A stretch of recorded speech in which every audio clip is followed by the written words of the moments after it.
Hi, my name is Stephen Slota. I'm a postdoctoral researcher at the iSchool at the University of Texas at Austin. And today I'm going to be presenting to you a talk. Many hands make many fingers to point, challenges in creating accountable AI. And before we get into start talking about AI specifically, or even accountability in specific, I'd like to bring up this quote, which is Kranzberg's first law of technology. And that is, technology is neither good nor bad, nor is it neutral. And it's just a reminder as we start talking about this, that there's long been a recognition in technology studies or in people trying to understand the impact of technology on the world, that the circumstances and context of its use make a very significant difference in its overall consequence in the world. And that is perhaps even more important with AI, given that we are increasingly relying on AI for a lot of our decision support, for managing and understanding the torrents of data that are coming through, and for aiding us in thinking through the world, designing autonomous products, all sorts of things. And that AI is also itself increasingly autonomous, or increasingly leaving the human out of the loop, opaque to human vision, especially in its operation, or in some way or another black boxed or difficult to understand for its end users. AI is innovating at a very frantic pace, yet AI law and policy about AI is moving forward at a much more slow, a glacial pace. And so that in that, we developed this study. And our driving questions were, to what extent and how do AI researchers consider their ethical accountability when designing AI-based systems? How do policy and legal experts think about accountability in the context of increasing use of AI-based systems in society? And what can we learn from putting into conversation the perspectives of AI researchers and policy and legal experts? So to do this, we developed an interview study, which ended up being 26 semi-structured interviews with our interdisciplinary group of AI stakeholders. We had 8 technology stakeholders, 10 policy stakeholders, and 8 legal stakeholders. And for this purpose, we defined stakeholders as being anyone whose primary occupation deals heavily with AI or is influenced heavily by AI. And in developing this interview study, we began with interviews of our technology stakeholders, through which we identified 6 specific use cases of artificial intelligence that we used to then develop a second set of interviews for our policy and legal stakeholders. Those 6 use cases of artificial intelligence we put together in order to more effectively bridge the knowledge asymmetries between people who work directly with the technology of artificial intelligence and those who deal with it more as a phenomenon or as something that is out in the world and might not have that same level of technical expertise. So these 6 use cases were well-bounded, well-understood technologies that we could walk the policy and legal stakeholders through during their interviews. We asked everyone to consider the ethical, legal, and policy implications of artificial intelligence in a variety of ways, including critical incident technique. We then used thematic analysis to inductively analyze the interview transcripts.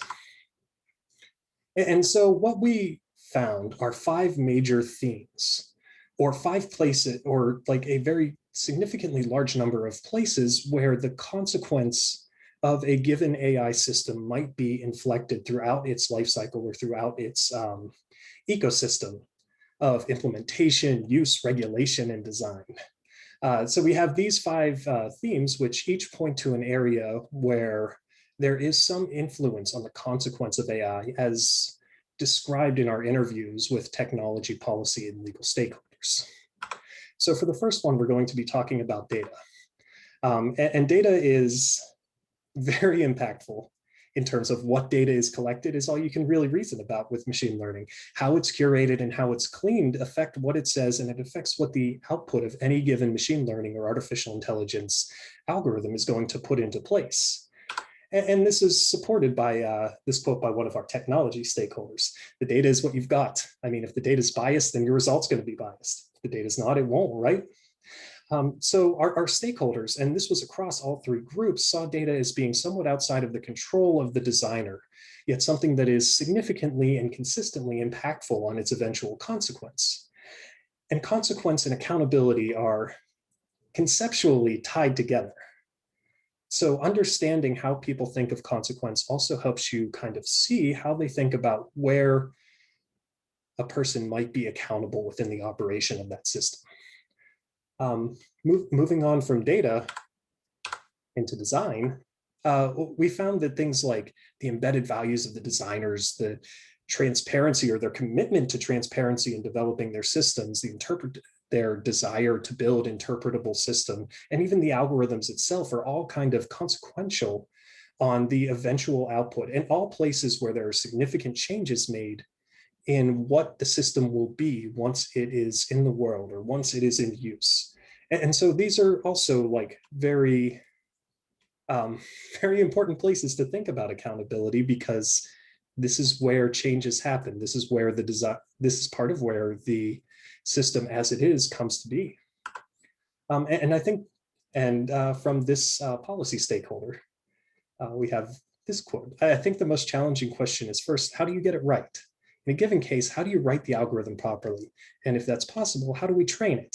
And how do we properly operate it? And might I add, how do we safeguard it? So the design of the algorithm in the system itself is a fraught space, a space where there's a lot of consideration and a lot of things that have a really significant impact on what the system is to be. And perhaps this is the easiest place to get some agreement from my audience here, but yeah, design matters in terms of consequence, and there is some space for accountability for designers.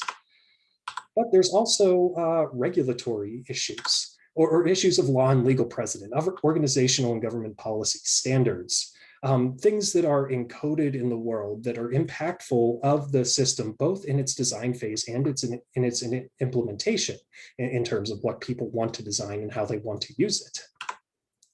In the case of autonomous vehicles, you don't have a driver. So where does fault lie? Where does responsibility and accountability lie? And one thing that was really consistently pointed out across our interview groups was that our existing legal structures, our existing policy structures, and even standards often fail to account for the changes and shifts in autonomy and agency between the people operating AI and the AI itself, that made our current set of laws insufficient to understanding it, apportioning accountability, or finding even liability, which our legal scholars were very concerned about throughout the interviews. And once you've negotiated the landscape of regulation and standards in your design process, the technology has to be deployed. Is it explainable? Is it interpretable? And what existing systems does it have to interoperate with? Brought up by one of our policy stakeholders, a lot of people are automatically filtered by the AI, so they don't get any chance to get a job at the top tier companies.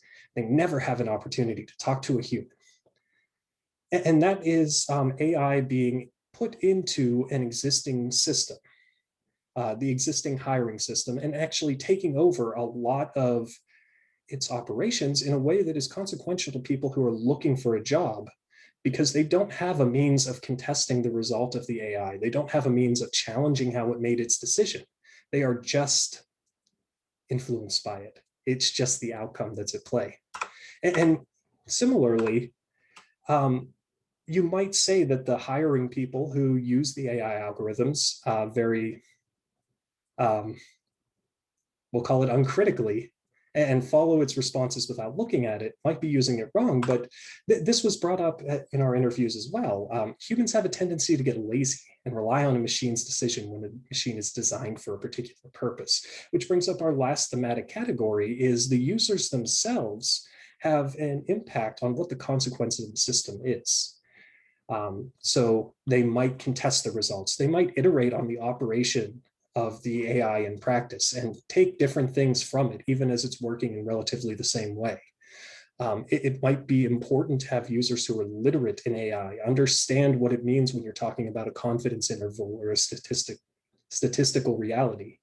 And that's even before we start to talk about bad actors or active misuse of the AI system. And so what we can draw from this is that accountability in the mode of Calori is an infinitely spacious category. It can mean a lot of things in a lot of different times to a lot of people. However, what we can say is that the development and subsequent impacts of AI are both distributed, many people have a hand in it, and heterogeneous. Those people have very asymmetrical knowledge, different goals, even different values, and different corporate organizational cultures, all of which impact how they design, how they develop, and what the system is when it is final, when it is in operation, and how it is consequential. So it's difficult to locate accountability for any given outcome at a singular moment of choice or individual decision making. And so accountability is less about how AI is built, less about something that is in the agency of the designers, and more about how AI might be understood, legislated, regulated, and contested. Accountability is an ecosystem or a systemic proposition. And the way we understood the consequence of AI or the impact of AI is through these interviews is as being influenced by many small but consequential moments of inflection on its design, from the very early on data collection, problem formation, algorithm design, through negotiation of existing standards, deploying into an existing and extant system, or even in the use, or even in use at the end. So I think I'm fairly close to my 10 minutes now. Thank you all.